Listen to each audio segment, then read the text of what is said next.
카멀라 해리스 민주당 후보와 도널드 트럼프 공화당 후보가 대선 15일을 앞두고 박빙의 대결을 벌이고 있는 가운데 각 후보별 대선 승리 시나리오를 분석합니다. 공화당 도널드 트럼프 전 대통령을 적극적으로 지원하고 있는 테슬라 CEO 일론 머스크의 $100만 추첨 약속이 불법 선거 운동이라는 논란에 휩싸였습니다. LA 총영사관 국정감사에서 가수 유승준 씨에 대한 비자 발급 문제가 재차 논란이 됐습니다. LA 총영사는 법률에 명확하게 규정돼 있고 비슷한 사례가 많이 있다고 답했습니다. 뇌성마비를 앓고 있는 청각장애인 흑인 남성에게 백인 경찰들이 테이저건을 쏘고 폭행하는 영상이 공개돼 논란이 일고 있습니다. 중국에서 제조된 에코백스사의 로봇 청소기가 사람을 향해 인종차별적인 욕설을 퍼붓는 사건이 미국 곳곳에서 발생했습니다. 이상은 오늘의 주요 뉴스입니다. 시청자 여러분 안녕하십니까? KBN 뉴스입니다. 카멀라 해리스 민주당 후보와 도널드 트럼프 공화당 후보가 대선 15일을 앞두고 박빙의 대결을 벌이고 있습니다. 7개 경합주에서 1에서 2%포인트 차이로 엎치락뒤치락하는 가운데 최대 경합주인 펜실베니아를 누가 잡느냐에 따라 백악관 입성의 길이 결정될 전망입니다. 각 후보별 대선 승리 시나리오를 김태희 기자가 정리했습니다. 정치 전문 매체 더 힐은 해리스 후보와 트럼프 후보가 대선 승리에 필요한 선거인단 270명을 확보하기 위한 시나리오를 제시했습니다. 해리스 후보는 선거인단 19명을 보유한 최대 경합주 펜실베니아를 확보하면 선거에서 이길 여러 시나리오를 얻게 됩니다. 가장 간단한 길은 중서부 블루월 3개 주를 유지하는 것입니다. 블루월은 1992년부터 2012년까지 민주당이 승리한 18개 주를 말합니다. 이 중 위스콘신, 미시간, 펜실베니아 등 3개 주는 쇠락한 공업지역인 러스트벨트에 속해 현재 민주당의 약점으로 평가됩니다. 2016년 트럼프 후보는 이 3개 주에서 승리해 백악관에 입성했고 2020년 조 바이든 당시 민주당 후보가 승기를 잡아 대선에서 승리할 수 있었습니다. 해리스 후보가 승세를 이어가 위스콘신, 미시간, 펜실베니아에서 승리하고 트럼프가 네바다, 애리조나, 조지아, 노스캐롤라이나 등 선벨트 경합주를 차지하면 해리스 후보는 선거인단 270명을 확보하게 됩니다. 트럼프 후보는 268명을 얻게 됩니다. 펜실베니아를 잃어도 위스콘신, 미시간, 노스캐롤라이나, 네바다에서 이기면 가능성이 있습니다. 디시전 데스크 HQ와 더힐 예측 모델은 해리스 후보가 네바다를 확보할 가능성이 더 높다고 보고 있습니다. 트럼프 후보에게 최상은 펜실베니아를 차지하는 것입니다. 후보별 당선 확률을 예측하는 538 모델에 따르면 트럼프 후보가 펜실베니아에서 승리할 경우 100개의 시나리오에서 86개에서 최종 승리할 것으로 예상됩니다. 특히 펜실베니아와 함께 조지아, 노스캐롤라이나에서 승리하면 270명을 확보할 수 있습니다. 해리스 후보가 조지아나 노스캐롤라이나 중 하나를 차지하더라도 트럼프 후보에게 유리합니다. 이 경우 해리스 후보가 나머지 4개 중에서 최소 3개 주를 확보해야 이길 수 있지만 트럼프 후보는 2개 주만 얻으면 됩니다. 펜실베니아를 잃어도 트럼프 후보가 당선될 가능성은 있습니다. 트럼프가 노스캐롤라이나, 조지아, 애리조나 등 3개 주에서 승리할 경우 나머지 블루월주 한 곳에서만 승리하면 270명을 확보할 수 있습니다. 노스캐롤라이나, 조지아, 미시간을 차지하면 애리조나, 위스콘신, 네바다 중 한 곳만 더 이기면 됩니다. 한편 이날 디시전 데스크 HQ와 더힐의 선거 예측에선 트럼프 후보가 당선 확률 52%로 처음으로 42%에 머문 해리스 후보를 앞질렀습니다. KBN 뉴스 김태희입니다. 지난 주말 두 후보는 핵심 경합주 공략에 나섰습니다. 도널드 트럼프 후보는 펜실베니아에서 햄버거 체인인 맥도날드를 방문해 직접 주문을 받는 퍼포먼스를 펼쳤고 해리스 후보는 조지아주 흑인 교회를 방문해 흑인 유권자 표심에 호소했습니다. 트럼프 전 대통령은 어제 오후 펜실베니아주 필라델피아 북부의 벅스 카운티 피스터빌 트레버스에 있는 한 맥도날드 매장을 방문했습니다. 양복 재킷을 벗고 앞치마를 한 트럼프 전 대통령은 카운터 뒤에서 감자튀김을 만들고 드라이브 스루에서 직접 주문을 받았습니다. 트럼프 전 대통령은 언론에 저는 여기에서 즐겁게 일하고 있습니다 라면서 이 일에는 큰 전문 기술이 요구된다고 말했습니다. 트럼프 전 대통령의 맥도날드 매장 방문은 해리스 부통령과 선명한 대립각을 세우려는 의도로 풀이됩니다.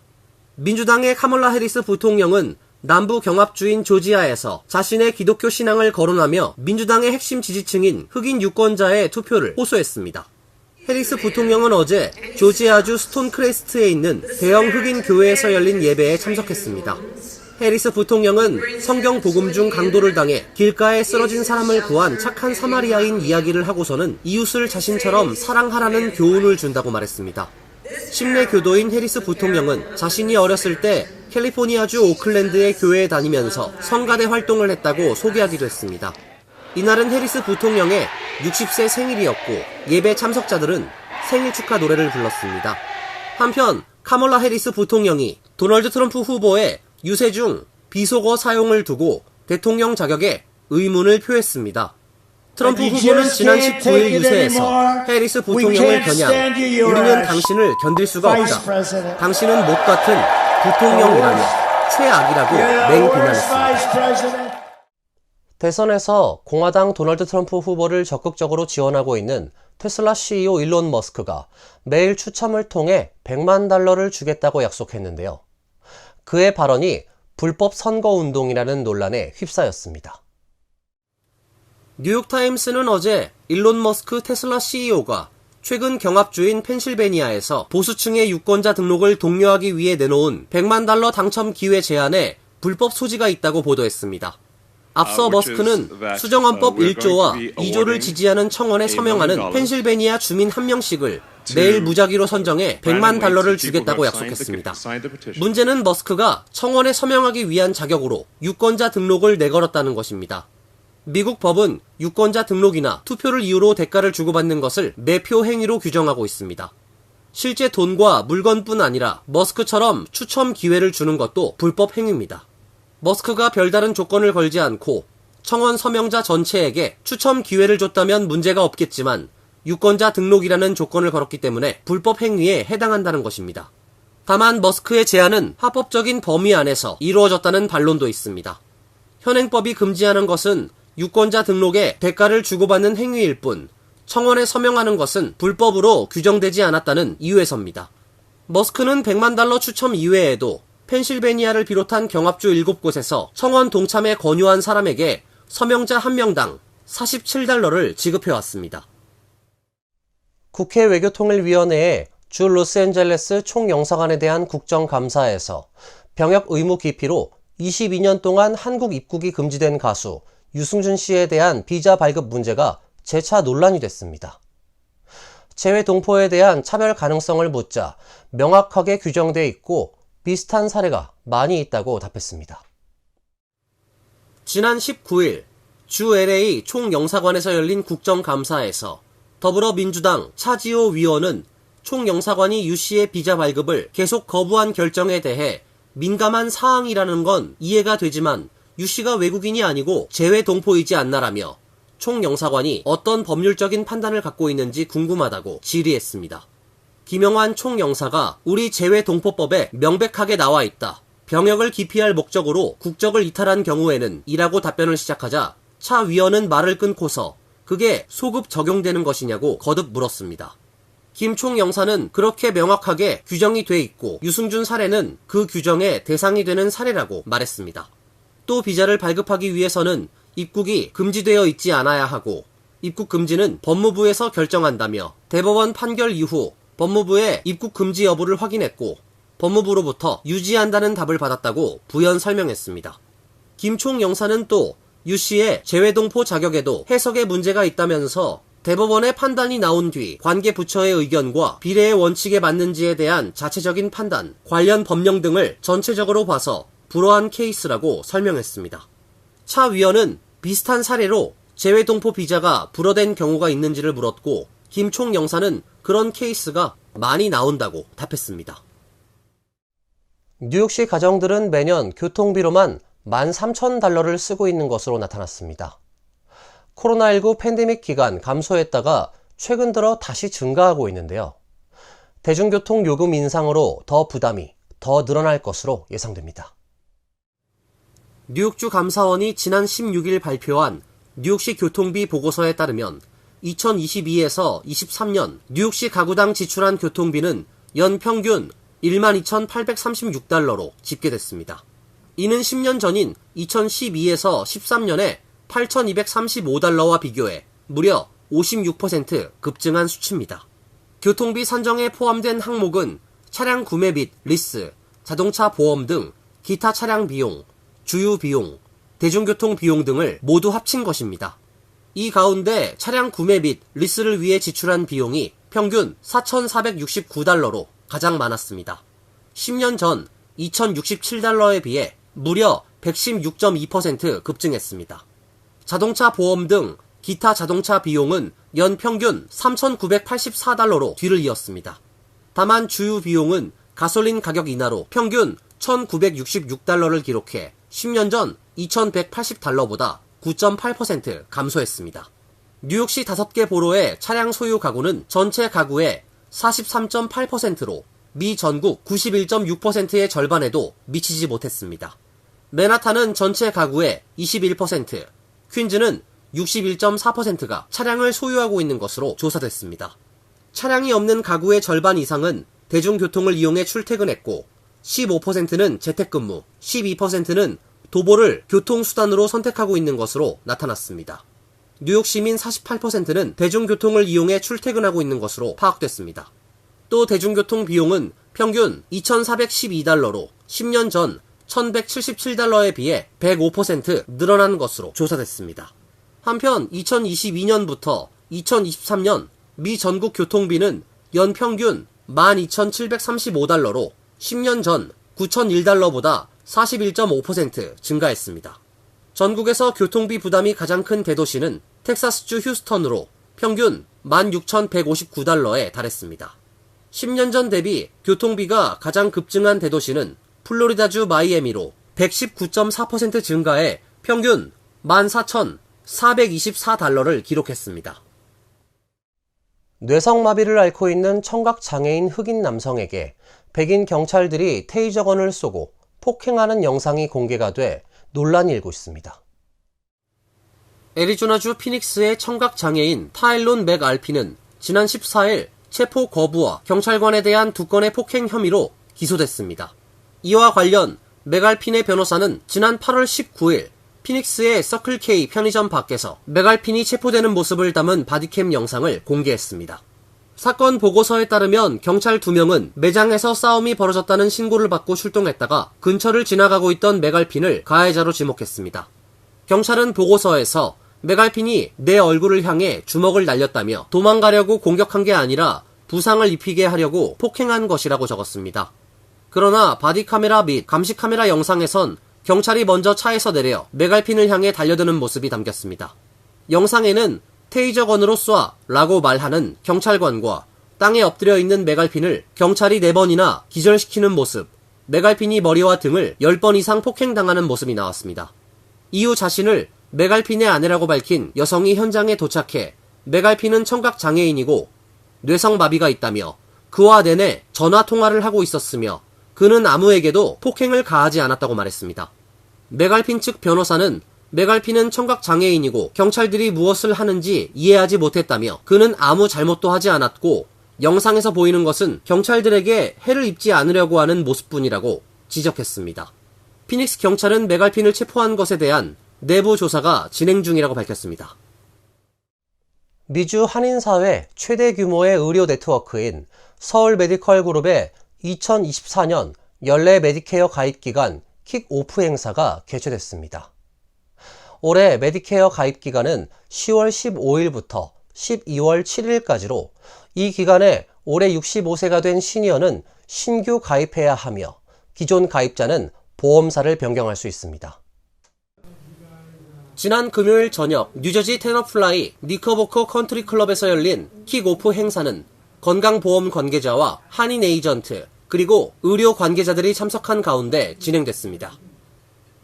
행사에서는 SMG 리처드 박 회장이 직접 참석해 가정과 커뮤니티에 대한 책임감, 그리고 향후 SMG가 추진하고 있는 계획과 회사의 비전 등을 밝혔습니다. 뉴욕 플러싱에서 태어나 성장한 박 회장은 고교 졸업 후 원아워 사진 서비스 일을 하기도 했다며 어려움 속에서도 의과 대학을 졸업하고 많은 것을 이루어냈다고 자신의 배경을 소개했습니다. Born in Flushing Hospital, grew up here in New York, and like many Korean immigrant families, we were merchants. And so I spent after high school doing 10 years of 1-hour photo. I didn't go to college. I opened up a 1-hour photo store. And then I ended up going to medical school, and I spent 10 years in the emergency room at LIJ. 박 회장은 연례 킥오프 이벤트는 보험과 환자를 연결하는 에이전트와 브로커들에게 감사를 전하고 격려를 드리는 행사라며 창립 30년 된 서울 메디칼 그룹은 15년, 20년 앞을 내다보고 한인 커뮤니티를 돌보고 봉사하는 통합 의료회사의 역할을 해나가겠다고 밝혔습니다. Our elderly population that did so much work to create the foundation for us here in America, it's our turn to serve them. And so these brokers are out there day by day, not just serving their insurance needs, but so many other needs like translation and housing and legal. And so this is really to honor and encourage our brokers as they do this hard work. 지난 1993년 설립된 서울 메디칼 그룹은 미주 한인사회 최대 규모, 최고 수준의 메디칼 그룹입니다. 서울 메디칼 그룹은 한국어와 영어가 가능한 주치의가 400여 명에 달하고 전문의 4,500여 명을 포함해 5,000여 명 가까운 우수한 의료진을 확보하고 있습니다. 특히 지난해 어센드 파트너스와의 전략적 파트너십 체결을 통해 8억 달러가 넘는 대규모 투자 유치에 성공하면서 가장 앞서가는 의료 그룹으로 평가받고 있습니다. 현재 뉴욕과 뉴저지를 비롯해 캘리포니아, 워싱턴, 하와이, 조지아, 그리고 버지니아까지 미 전역 7개 주에 진출해 활발한 활동을 펴고 있습니다. 중국에서 제조된 에코백스사의 디봇 X2X 로봇 청소기가 사람을 향해 인종차별적인 욕설을 퍼붓는 사건이 미국 곳곳에서 발생했습니다. 미네소타주에 사는 변호사 다니엘 스웬스는 지난 5월 TV를 시청하던 중 로봇 청소기에서 처음에는 끊어진 라디오 신호 같은 소리가 나기 시작했다고 말했습니다.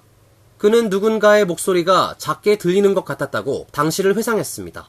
그는 청소기 앱에서 낯선 사람이 자동 먼지 청소기에 라이브 카메라 피드와 원격 제어 기능을 해킹한 것을 발견했습니다.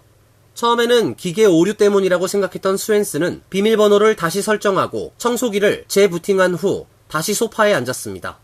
그러자 공포영화의 한 장면처럼 로봇 청소기가 움직이기 시작하면서 음란한 욕들을 쏟아내기 시작했습니다. 청소기는 가족 앞에서 F 욕설을 반복하고 흑인을 비하하는 인종차별적 발언을 했습니다. 이런 사례는 미국 곳곳에서 보고됐습니다. 비슷한 시기 텍사스주에서도 에코백스 로봇 청소기가 주인을 향해 인종차별적 욕설을 퍼부은 사례가 보고됐습니다. 로스앤젤레스에서는 가족들의 반려견을 계속 쫓아다니면서 위협하기도 했습니다. 뉴욕포스트는 얼마나 많은 제품이 해킹됐는지 해커가 누구인지는 밝혀지지 않았다고 전했습니다. 다만 사용자들은 해커들이 보안 장치를 우회해 카메라와 마이크를 제어했을 가능성을 제기하며 조사를 촉구했습니다. 에코백스 측은 결함이 수정됐으며 11월에 기기를 업그레이드하겠다고 밝혔습니다. 이어서 간추린 소식입니다. 펜실베니아 대학교 신문인 더 데일리 펜실베니아는 지난달 12일 문을 연 한국학 연구기관인 제임스 주진 김 센터의 개소식 행사를 보도했습니다. 엠코 테크놀로지 김주진 회장과 부인 김정숙 씨가 지난 2022년 제임스 앤 아그네스 김 패밀리 파운데이션을 통해 2,500만 달러를 유펜 측에 기부하면서 한국학센터 설립이란 결실을 맺게 됐습니다. 센터는 연구자를 양성하고 학자 간 교류 프로그램 등을 통해 미국 내 한국학 허브 역할을 담당하게 됩니다. 김주진 회장은 아남그룹 창업주인 고 김향수 엠코 명예회장의 장남으로 서울대 법대 재학 중인 1955년에 도미해 1959년 펜실베니아 대학에서 경제학 석박사 학위를 받았습니다.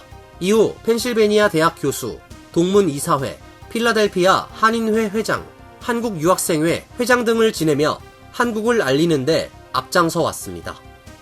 뉴저지주 재무국은 지난 10일부터 재산세를 감면하는 앵커 프로그램의 환급을 시작했습니다. 은행 계좌로 입금을 받는 방식을 선택한 90만 명에게 지급이 이루어졌으며 수표로 환급받는 방식을 선택한 수혜자 약 10만 명에게는 우편으로 발송됐습니다. 주 재무국은 1차 지급 대상은 전년에 수혜를 받아 올해는 자동으로 신청 접수가 이루어진 납세자들이라고 밝혔습니다. 재무국은 앞으로 매주 지급이 계속될 것이라고 덧붙였습니다. 재무국은 아직 환급 신청을 하지 않았다면 오는 11월 30일까지 신규 접수를 할 수 있다고 밝혔습니다. 신청을 위해서는 가정으로 배달된 신규 접수, 신청 방법 등을 안내하는 우편물에 들어있는 아이디 번호와 핀 넘버 등이 필요합니다. 미시시피주 남부 홈스 카운티에 있는 야외 파티장에서 지난 19일 총기 난사 사건이 발생해 11명이 죽거나 다쳤습니다.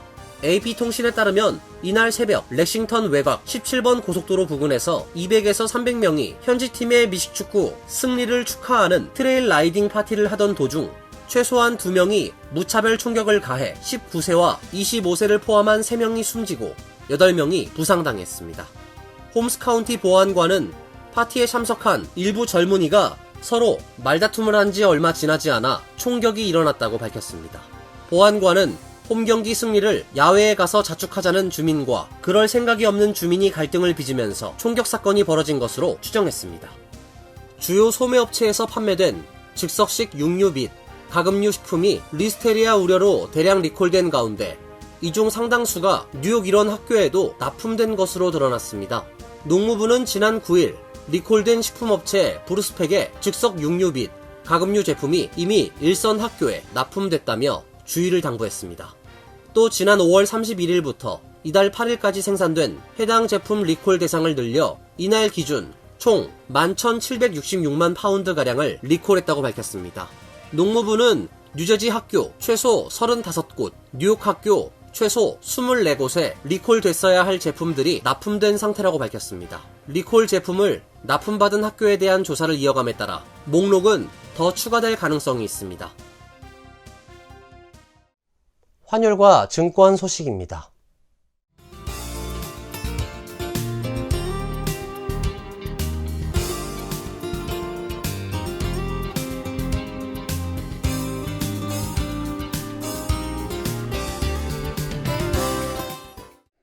이어서 날씨입니다. 내일은 대체로 맑은 날씨가 예상됩니다. 낮 최고 기온 78도, 섭씨 26도, 밤 최저 기온 58도, 섭씨 14도로 예상됩니다. 수요일도 가끔 구름이 끼는 맑은 날씨가 이어지겠습니다. 목요일부터 다시 기온이 내려가 쌀쌀한 날씨가 예상됩니다. 이상으로 KBN 뉴스를 마칩니다. KBN과 함께 즐거운 시간 되시길 바랍니다. 미 동부 최대 한인방송 KBN이 제작하는 KBN 뉴스는 웹사이트 mykbn.com 그리고 유튜브와 페이스북에서 다시 보실 수 있습니다. 좋아요, 구독, 알림 설정은 뉴스 제작에 큰 도움이 됩니다.